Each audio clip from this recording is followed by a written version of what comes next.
ఏంటి బాయ్స్, మన చేతి దాకా వచ్చిన మ్యాచ్ అలా మిస్ చేసుకున్నాం. ఎందుకు ఎందుకు ఇలా జరిగింది? నాకు బ్యాటింగ్ వచ్చుంటే ఉత్తేనే గెలిపించేవాడిని కదా గెల్లు. నన్ను దింపి ఉంటే బౌలర్లకు సుక్కలు చూపించేవాడిని. తెలుసుగా నా బ్యాటింగ్ స్టైల్ ఎట్లుంటుందో. అది కూడా నిజమేనయ్యా. అయినా రుదర్ఫర్డ్, నువ్వు మొదలు మంచిగానే ఆడినావుగా, మళ్ళీ ఏమైంది డీలా పడిపోయినావు? అదేం విసురుడన్నా, ఆ వైశాఖ్ గాడు సక్క బయటలో కొంటి విసురుతుంటే ఒక్క బాలు కూడా తగులుతలేదు. నన్నేం చేయమంటావు చెప్పు? అబ్బా వైశాఖ్, ఏం తిప్పినవయ్యా మ్యాచ్. ఈ రోజు గెలిచినామంటే నీళ్ళనేనా. నీకు మ్యాన్ ఆఫ్ ద మ్యాచ్ ఇచ్చినా తప్పులేదు తెలుసా. ఏముందన్నా, నన్ను మీరు నమ్మిర్రు, దాన్ని నిలబెట్టుకున్నా అంతే అన్నా.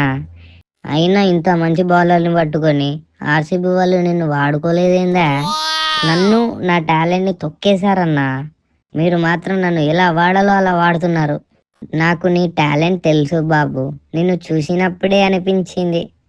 అయినా ఏం విసిరినవయ్యా ఆ వైడ్ల పొంటి. ఆ రుదర్ఫర్డ్కి అయితే దిమాగ్ పని చేయకుండా అయిపోయింది అసలు. అయినా అదేం బౌలింగ్ అయ్యా.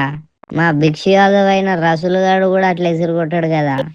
వాడు వైడ్ల పొంటి వేసి వేసి నా బెండు తీసిండు అసలు. అవును, మనం చాలా సింపుల్గా మ్యాచ్ గెలిచేటోళ్ళం. ఎప్పుడైతే వీడు వచ్చి బౌలింగ్ చేసిండో, చిన్నపిల్లల చేతుల బాలు గుంజుకున్నట్టు మన చేతులకి వెళ్ళి మ్యాచ్ గుంజేసిండయ్యా. వీడే అట్లా వేస్తుండనుకుంటే వీడిని చూసి ఆ కొంగవాడైన ఆ జాన్సన్ గాడు, ఆ హర్షదీప్ ఇద్దరు అట్లనే తగులుకున్నారు. మమ్మల్ని నిండా ముంచేసిరాయా మీరైతే.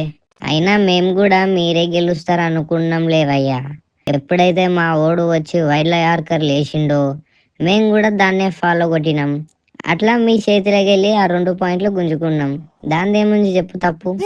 పోతే పోనీలే, మళ్ళా మీరు ఇంకొకసారి దొరుకుతారు కదా, అప్పుడు వడ్డీతో సహా తిరిగి లాగేసుకుంటాం లేవయ్యా మీ దగ్గర నుంచి. ఆ వాళ్ళే చెలరేగిపోతేనే అంతగానం కొట్టిర్రు, ఇంకా మా గడ్డ మీద మా ప్రీతి జింత ముందల నేను చెలరేగిపోతే అప్పుడు మీకు మంగళహారతి పట్టేస్తా. మీరు హారతి పడుతుంటే చూస్తూ ఊకుంటాం అనుకుంటున్నావా?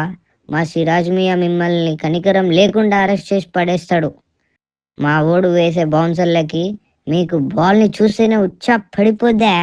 మీ గడ్డ మీదనే ఆపలేకపోయిందా మమ్మల్ని. 4 ఓవర్ల 54 రన్లు ఇస్తాడావా? ఇక చూసుకొని మళ్ళీ మా గడ్డ మీదకి వస్తే సెంచరీ ఇట్లా కొట్టేస్తాం. మా ప్రీతి జింత మీద ఒట్టు. ఏం బ్రో, లేక లేక ఒక్క మ్యాచ్ గెలిచి కథలు మింగుతున్నారా? బౌలింగ్ ఏముంది కానీ నేను బ్యాటింగ్ దిగి నా రన్లను కవర్ చేద్దాం అనుకున్నా. ఆ సాయిగాడు ఓపెనింగ్ దిగుతుండని చెప్పి ఆగిన. లేకపోతే నేను ఓపెనింగ్ దిగి మీ బౌలర్లకి సుక్కలు చూపించేటోడిని, మీ గడ్డ మీద బ్యాటింగ్తో సెంచరీ కొట్టేటోడిని. నీలాగా మిస్ చేసుకుని తెలుసా. నాకు టీం గెలవాలయ్యా, సెంచరీ మీద సోకులేం లేవు. అయినా శశాంగాడు కసి చూస్తుంటే సింగిల్ తీసి ఇచ్చేటట్టే లేడు. వాడు సింగిల్ అడిగితే ఏడ కొడతాడో నన్ను అని చెప్పి కొట్టుకోరాబే అని చెప్పి వదిలేసిన లాస్ట్ దాకా అంతే. అయినా మా తివాటియా గాడు ఉంటే మీకు కరెక్ట్ సమాధానం చెప్పేటోడు. వాడు కొట్టిన 6 చూసిరు కదా, అట్లా పక్కకు జరిగి ఇట్లా కొట్టేసిండు. వాడుండుంటే మా 2 పాయింట్లు మాకే మిగిలేటివి. ఆ తివాటియా గారిని ఏమున్నాయా, నేను ఇంకా బాలైనలే సగం దూరం ఉరికిండు. వాడేమో సక్క నా చేతిలోకే కొట్టిండు. ఏదో భయంతో చేయడం పెడితే 5 వికెట్లే తాకిండు. ఆ పిచ్చు నుంచి అటు నుంచి అటే వెళ్ళిపోయినాడు.